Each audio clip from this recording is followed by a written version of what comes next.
Exactly. So members of the Trans-Pacific Partnership are moving forward on that major trade deal without the United States. Top officials from the 11 countries that make up the agreement reached a deal over the weekend on the core elements of the pact, which still needs to be finalized. President Trump withdrew the United States from the negotiations process back in January. Japan's economic minister said that he hoped that moving ahead with the deal would be a step towards bringing the U.S. back into the fold.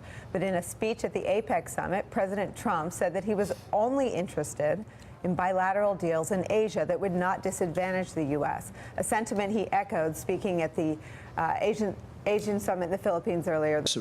We want our partners in the region to be strong, independent, and prosperous, in control of their own destinies, and satellites to no one. What doesn't matter, it doesn't matter that you have a bilateral deficit with this or that country.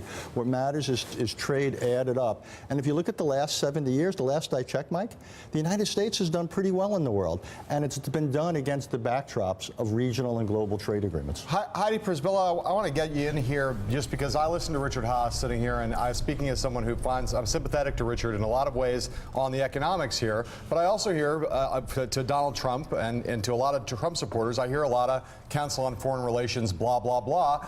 The things that Donald Trump is doing on the trade front here is the stuff that he promised to do when he ran for president. This is the stuff, if you think about his economic message over the course of the time that he ran, this was at the heart of it. He basically said this multilateral, all these trade deals, Council on Foreign Relations, establishment economics, that's all for the birds, and it's not helping the working man in America. So tell me the ways, and just think about the politics of this here. Is Donald Trump not, in fact, doing exactly, on this issue, exactly what he promised to do when he ran for president of the United States?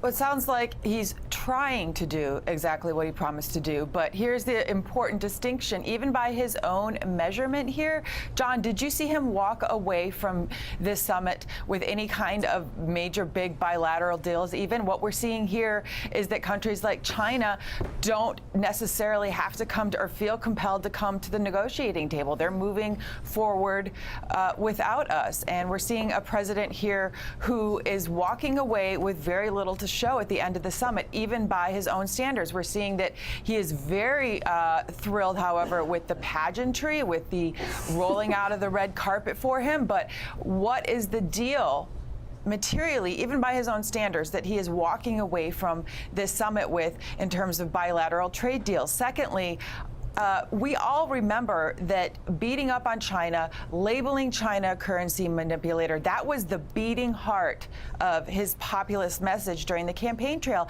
And what did we also see on this trip was that once he came face to face with the Chinese leader, he really retrenched from that. He said, actually, it's our own fault. It's been the bad deals of our leaders. I can see that you would want to take advantage of us. That is a huge come down from the language that he used on the campaign trail, which is that China is raping us. And so to your point, yes, this is what he promised, was to take us out of these big trade deals. So it's not surprising that these countries are moving ahead without us. But at the same time, we're seeing that his strategy of trying to cut these bilateral deals isn't really going to work out so well, because these countries really aren't compelled to negotiate them with us. Robert Casa.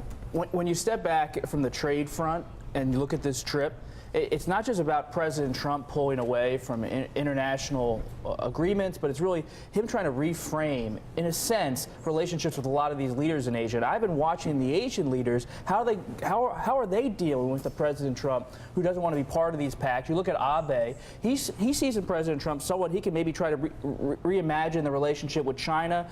India's rising in the region. Japan's trying to be resurgent. And then you see in China, they know the president. They're still a little cautious about all this nationalist movement in the United States. They still want to deal with President Trump. They don't want to have such hostility towards China, maybe working with him on North Korea. So you have the White House struggling to cut these bilateral deals, as Heidi said. But at the same time, it's really fascinating to watch because of this disruption, this chaos caused by the United States walking away. All of the Asian leaders are wondering, how then do we rebuild relationships with the United States to benefit ourselves in the region? And Elise, if you're that White House senior staff on the plane, and that's a really small plane on a trip like this, you're elated if you find out that they spent 16 minutes talking about the trade gap and not retrenching on Russia.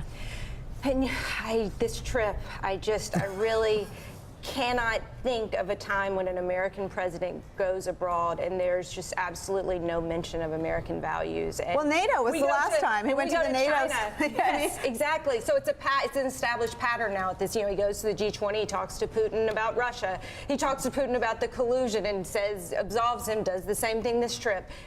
He talks more about that when he's on a foreign trip than he does human rights when he's in China. Plus, he's standing next to a murderer.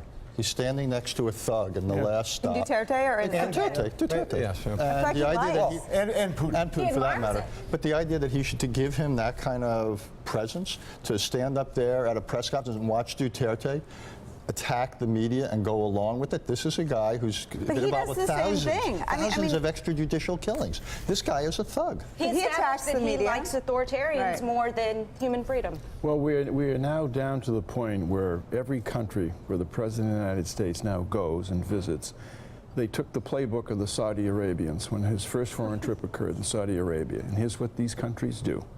They throw him a parade, they roll out a red carpet, they surround him with applause, and they pick our pockets.